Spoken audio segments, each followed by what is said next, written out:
మీరు తప్పు చేశారంటే నేను అనట్లేదు. రైట్. వెంకటరెడ్డి గారు, ఫైనల్ గా ఒకటి చెప్పండి. రఘురామకృష్ణరాజు ఎపిసోడ్ అన్నటువంటిది మీకు ఒక గుణపాఠమే కదా.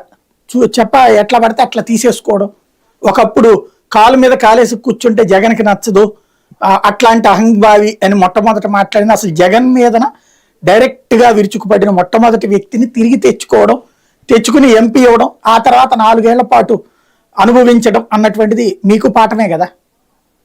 డెఫినెట్లీ సార్, ఎందుకంటే నేను యాక్సెప్ట్ చేస్తాను. ఎందుకంటే ఇప్పుడు ఆ తర్వాత ఇప్పుడు ఎవరైనా ఒకసారి పార్టీలోంచి వెళ్ళిపోవచ్చు, మళ్ళీ కూడా వచ్చిన సందర్భాలు ఉంటాయి. వచ్చిన తర్వాత ఖచ్చితంగా మారతారని అనుకుంటారు.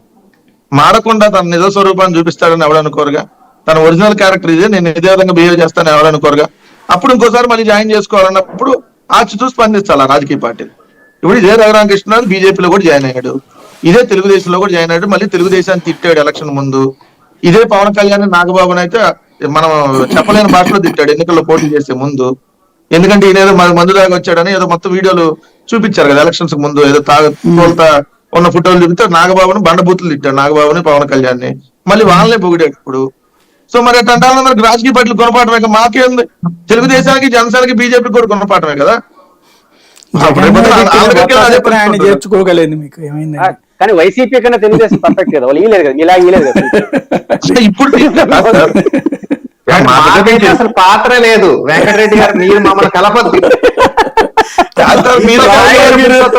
యాక్టివిస్తున్నారు మీరు అసలు 1% కూడా మమ్మల్ని కలపద్దు. రావు గారు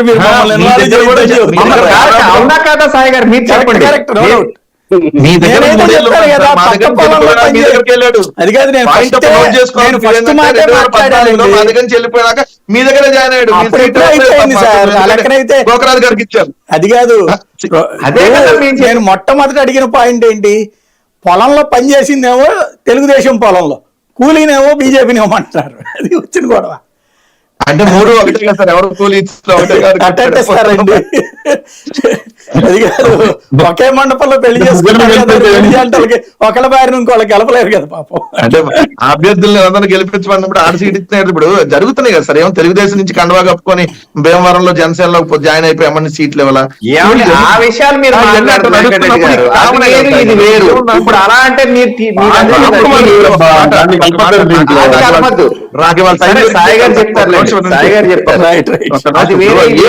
కండవా కప్పుకోవటమే కదా, గంట ముందు కండవా కప్పుకుంటే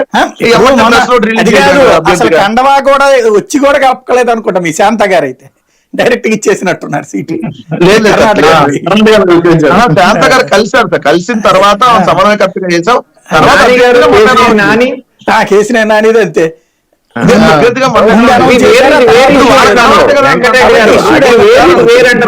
టైమే తక్కువ. ఒక్క నిమిషం చెప్పండి. 3 పార్టీల్లో ఒకరికన్నా ఒకళ్ళు కప్పుకొని సీట్లు అనౌన్స్ చేయడం వాళ్ళ కామనే కదా అంటున్నాను సార్. ఇప్పుడు జనసేన తెలుగుదేశం భీమవరం అభ్యర్థి భీమవరం మాజీ ఎమ్మెల్యే ఏమన్నా కండవా కప్పుకొని అనౌన్స్ చేయాలి. డైవర్ట్ చేయదు. ఒక్క మాట, రఘురామకృష్ణ